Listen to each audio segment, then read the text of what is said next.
Assalamualaikum warahmatullahi wabarakatuh. Perkenalkan, nama saya Siti Nuriman dan dua rekan saya Siti Rahmawati dan Raihani Putri Aji. Kami dari kelompok 9 akan mempresentasikan tentang pengamalan Pancasila. Yang A. Pengalaman sejarah. Bangsa Indonesia tidak pernah meragukan keberadaan Pancasila sebagai pedoman hidup dan dasar negara.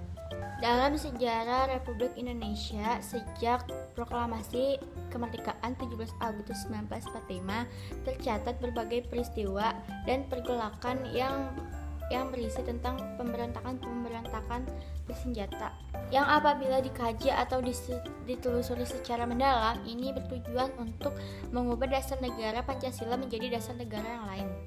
Dalam pasang surutnya sejarah Republik Indonesia yang sudah mengalami 3 dasawarsa, kita mengalami banyak babak. Ada masa di mana keberadaan Pancasila sebagai dasar negara itu diperdebatkan lagi, sehingga bangsa kita nyaris jatuh di dalam jurang perpecahan. Ada pula usaha di mana ingin mengubah Pancasila dengan pemberontakan bersenjata dan mengakibatkan banyak pengorbanan masyarakat. Pemberontakan ini adalah pemberontakan pertama yang dicatat sebagai pemberontakan PKI pada tahun 1948. Bagi bangsa Indonesia, mempersoalkan kembali Pancasila itu sama halnya dengan memutar mundur jarum jam sejarah, yang berarti membawa kembali bangsa kita ke dalam awal-awal kemerdekaan. B. Bangsa kita mengemban tugas sejarah. Ada beberapa tahapan yang mendekati wujud masyarakat dalam Pancasila.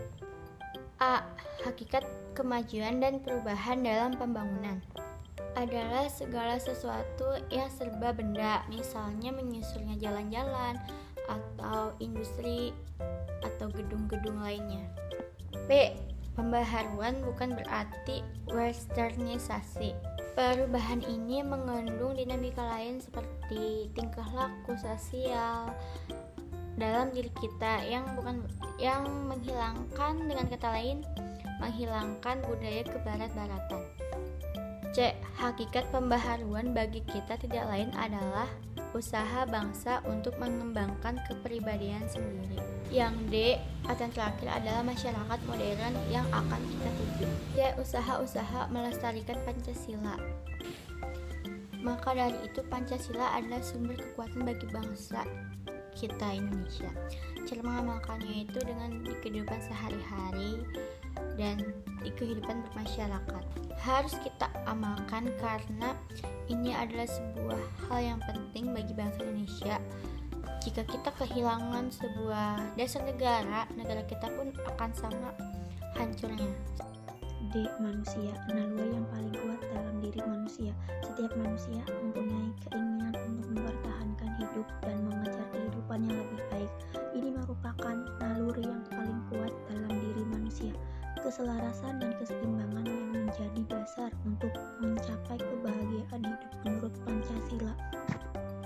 Maka uraian dari nilai-nilai Pancasila yang bulat dan utuh itu memberi keyakinan pada rakyat dan bangsa Indonesia bahwa kebahagiaan hidup akan tercapai apabila didasarkan atas keselarasan dan keseimbangan, baik dalam hidup manusia sebagai pribadi, dalam hubungan manusia dengan masyarakat, dalam hubungan manusia dengan alam, dalam hubungan bangsa dengan bangsa, dalam hubungan manusia dengan Tuhannya, maupun dalam mengejar kemajuan lahiriah dan kebahagiaan rohaniah.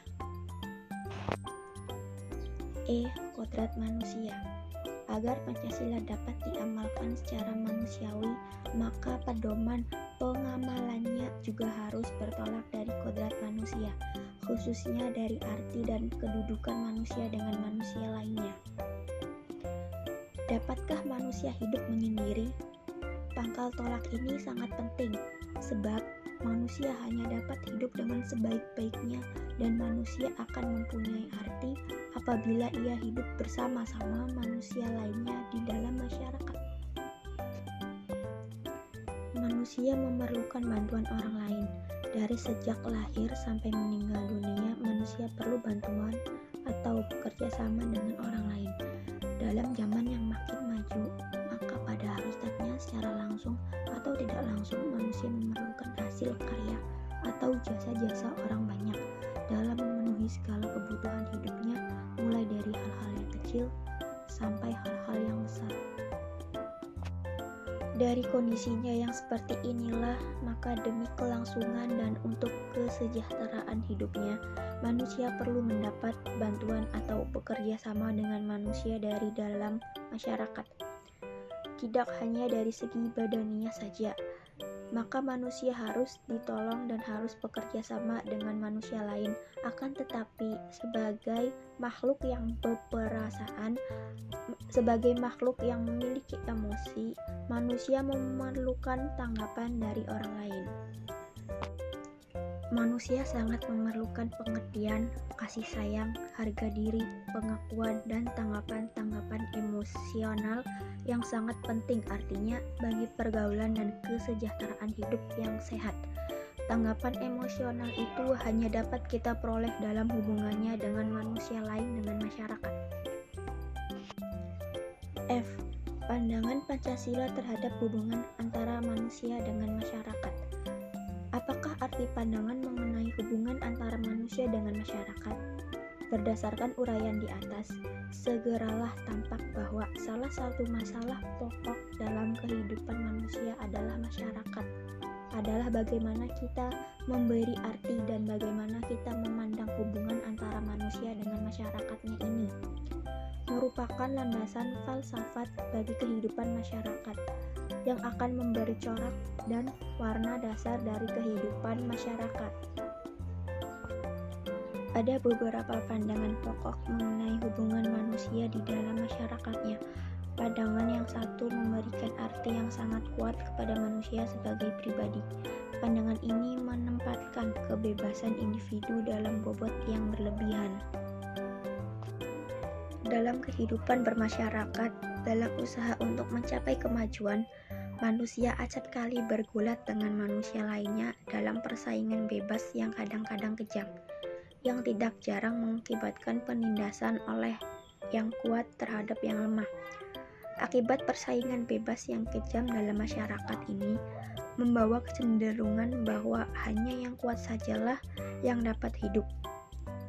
Manusia yang demikian banyak menimbulkan kepincangan dan mendatangkan kegelisahan yang tidak hanya harus kita jauhi, melenyapkan tidak dapat kita setujui secara fundamental.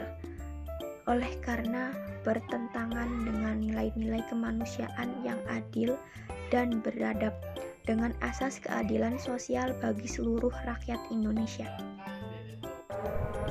Bagian G. Pengendalian diri. Pangkal tolak penghayatan dan pengamalan Pancasila bahwa dalam mempertahankan hidup dan mengejar kehidupan yang lebih baik, manusia mustahil mutlak berdiri sendiri tanpa bantuan atau bekerja sama dengan orang lain. Kenyataannya bahwa apa yang segala dicapai dan kebahagiaan yang dirasakan oleh manusia atau masyarakat pada dasarnya dari bantuan orang lain atau bekerja sama dengan orang lain. Bagian H. Tujuan pengamalan Pancasila. Tujuan pengamalan Pancasila bertujuan untuk mewujudkan kehidupan pribadi dan kehidupan bersama yang kita cita-citakan dari dulu, kehidupan yang dianggap lebih baik untuk kita